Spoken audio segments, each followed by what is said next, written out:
गणित अभ्यास पुस्तिका गणित कक्षा 5 में आपका स्वागत है। आज हम चर्चा करेंगे चैप्टर 10 की। आपने चैप्टर 9 कंप्लीट कर लिया है। ठीक, चैप्टर 10 क्या है? चैप्टर 10 का नाम है 10वां और 100वां भाग। 10वें 100वें भाग के बारे में हमें यहाँ पर जानकारी हासिल करनी है। ठीक, ये रहा इसका चैप्टर, इसी को हम कंप्लीट करेंगे। ठीक, आगे देखना है। क्वेश्चनों पर चलते हैं सीधे। तो क्वेश्चन नंबर फर्स्ट क्या है? ये रहा आपका question number first. Question number first में क्या है? 1 सेंटीमीटर एक मीटर का कौन सा भाग है? तो 1/100वां भाग है 1 सेंटीमीटर। ठीक, तो हम यहाँ पर ये वाला आंसर लिख देना, 1/100वां भाग। कौन सा भाग? 1/100वां भाग। आगे देखना, 15 रुपये 8 पैसे के 8 पैसे को रुपये में कैसे लिखा जाए? 15 रुपये 8 पैसे इस प्रकार लिख सकते हैं। 15 रुपये 1 रुपया बराबर 100 पैसा। 100 पैसा में 8 पैसे और जोड़ देंगे तो क्या हो जाएगा? 15 रुपये 8 पैसे। ठीक, आगे देखना है question number third. Question number third में क्या है? किसी पेन ड्राइव में कुछ फोटो डालने से उस पेन ड्राइव का जो हिस्सा भर गया है उस चित्र में छायांकित करना है।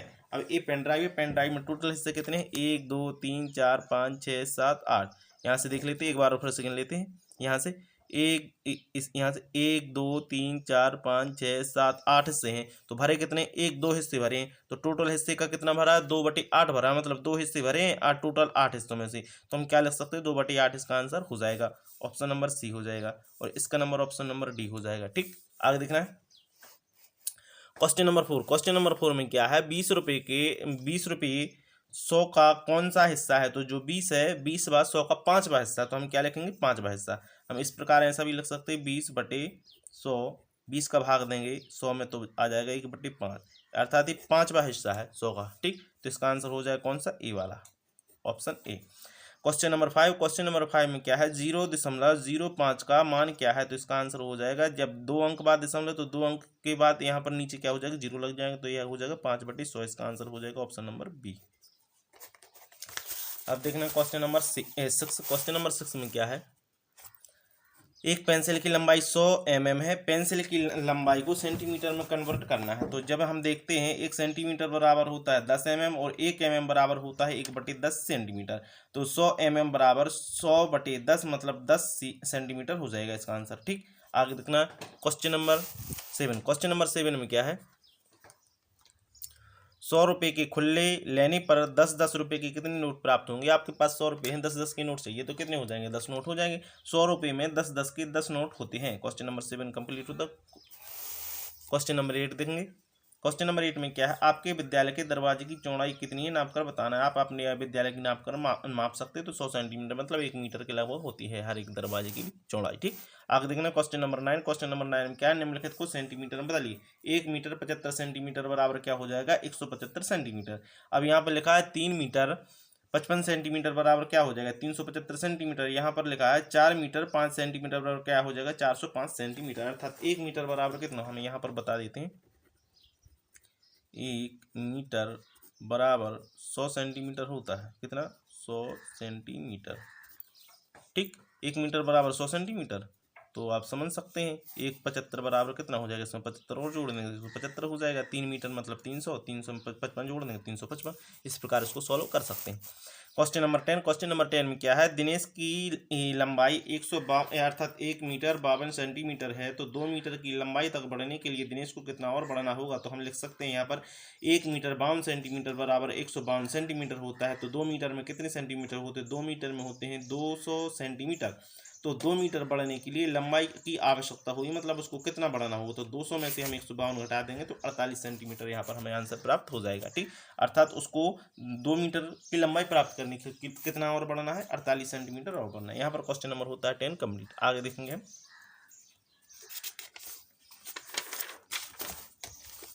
Question number 11। क्वेश्चन नंबर 11 में क्या है? ये रहा क्वेश्चन नंबर 11। निम्नलिखित को सेंटीमीटर में बदलिए। तो 30 मिलीमीटर बराबर होता है 30 सेंटीमीटर। 20 मिलीमीटर बराबर 2 सेंटीमीटर। यहाँ पर इसको 1 मीटर हो जाएगा। यहाँ पर थोड़ा सा मिसप्रिंट है, 1 सेंटीमीटर। 100 मिलीमीटर बराबर 1 मीटर हो जाएगा यहाँ पर, सॉरी 1 सेंटीमीटर। आगे देखना है 10 सेंटीमीटर होगा, सॉरी यहाँ पर कितना होगा? 10 सेंटीमीटर। ठीक, इसको आप सही कर लेना। अब यहाँ पर देखना पैसों को रुपये में बदलना है। जैसे 99 पैसे को कितने रुपये के रूप में लिखेंगे? तो क्या लिखेंगे? 0.99 रुपया। 75 पैसे को 0.75 रुपया। 25 पैसे को 0.50 रुपया। ठीक, इस प्रकार इसको कन्वर्ट कर देते हैं। अब देखना क्वेश्चन नंबर 13। क्वेश्चन नंबर 13 में क्या है? अरुण एक साबुन खरीदना चाहता है। क्या करता है वो? एक साबुन खरीदना चाहता है जिसकी कीमत 17 रुपये 25 पैसे है। यदि अरुण के पास एक 10 रुपये का सिक्का, एक 5 रुपये का सिक्का और 3 1 रुपये के सिक्के हैं तो उसे कितने रुपये वापस मिलेंगे? अर्थात हम देख सकते हैं तो इस सिक्के कितने, एक 10 रुपये के सिक्के, 5 रुपये के सिक्के, 3 रुपये के सिक्के, तो कुल कितने 18 सिक्के हो गए तीनों के मिलाकर, 5 रुपये 10 रुपये के इस प्रकार से। तो हम इनको कर दें। साबुन की कीमत कितनी है? साबुन की कीमत है आपकी कितनी? 18 यानी 17 रुपये 25 पैसे। तो हम क्या करेंगे, टोटल कितने हो जाएगी? टोटल कीमत हो जाएगी, सिक्के नहीं है, टोटल कीमत हो जाएगी 18 रुपया। कितनी हो जाएगी कीमत? 18 रुपया। 18 रुपया में से क्या करें, वापस पैसे मिलेंगे तो 18 में से हम 17 रुपये 25 पैसे घटा देंगे तो हमें 75.75 रुपया यहाँ पर हमें प्राप्त हो जाएगा, 75 पैसे प्राप्त हो जाएगा। इसको आंसर लिख सकते हैं आप। Question number 14। क्वेश्चन नंबर 14 क्या है? नीचे दिए गए स्केल की सहायता से मोमबत्ती 1 तथा मोमबत्ती 3 की लंबाई को नापकर उनका अंतर बताना है। तो यहाँ पर देख सकते हैं इसकी लंबाई दी है। एक मोमबत्ती है, इसकी लंबाई, पहली वाली मोमबत्ती जिसको 1 बोला उसने, इसकी लंबाई 1 सेंटीमीटर, ठीक। और तीसरी वाली मोमबत्ती की लंबाई कितनी है? इसकी है 3 सेंटीमीटर। दोनों का अंतर बताना है। हमने यहाँ पर लिख दिया स्पष्ट तौर पर, ये लिखा है मोमबत्ती 1 की लंबाई है 2 सेंटीमीटर, ये वाली, ठीक, ये वाली, और मोमबत्ती 3 की लंबाई है 4 सेंटीमीटर। अब क्या करना है, इन दोनों का डिफरेंस निकालना है, मतलब अंतर निकालना है। तो लंबाई में अंतर है, 4 में से 2 घटा देंगे तो कितना हो जाएगा? 2। इसका आंसर हो जाएगा डिफरेंस, ठीक। यहाँ पर एक क्वेश्चन कंप्लीट होता है। आगे देखेंगे क्वेश्चन नंबर 15। क्वेश्चन नंबर 15 में क्या है? ए दी है चार्ट, निम्नलिखित चित्र में हर खाना चित्र का 1/100वां भाग है। चित्र के आधार पर निम्नलिखित प्रश्नों के उत्तर देना है। तो यहाँ पर देखना है, ये तालिका आप देख लेंगे, फिर इसके बाद में क्वेश्चनों के आंसर दिए हैं यहाँ पर, ठीक। तो क्या है? इस प्रकार से छायांकित भाग पूरे चित्र का कौन सा भाग है? तो आंसर हो जाएगा 23/100 भाग। और जी इस प्रकार का, जैसे ए वाली ए दी हुई है, इस प्रकार का जो भाग है डॉट डॉट है, तो इस प्रकार का जो भाग है पूरे चित्र का कौन सा? ए है 12/100 भाग। और सी वाले का जो लाल लाल है पिंक टाइप का, तो इसका कौन सा भाग है? ए हो जाएगा 15/100, ठीक। कितना हो जाएगा? 15/100। यहाँ पर हम देख सकते हैं 1 2 3 4 5 6 7 8 9 10 11 12 13 14 15, 15 खंड है तो 15/100 हो जाएगा। इसी प्रकार से दा देख सकते हैं। दा में क्या है? खाली डिब्बा है। तो खाली डिब्बे कितने हैं? यहाँ खाली डिब्बे यहाँ पर हम देख सकते हैं। खाली डिब्बे 1 2 3 4 5 6 7 8 9 10 11 12 13 14 15 16 17 18 19 20 21 22 23। तो हम इसको क्या लिख देंगे? दा का आंसर हो जाएगा 23/100। इसी प्रकार से हम देख सकते हैं ई में क्या करना है? ई में है 27/100 भाग देखना। तो ई के 27 भाग कौन से? ए वाले हैं, मतलब ए वाले डिब्बे हैं 27। इसको आप गिन सकते हैं तो ये 27 हो जाएंगे ए वाले डिब्बे, ठीक। ए वाले डिब्बे कितने हो जाएंगे? 27 हो जाएंगे। तो इसका आंसर हो जाएगा आपका ए वाला। आप इसको नोट डाउन कर सकते हैं। तो ये क्वेश्चन नंबर 15 यहाँ पर क्या होता है? कंप्लीट होता है। आगे देखते हैं।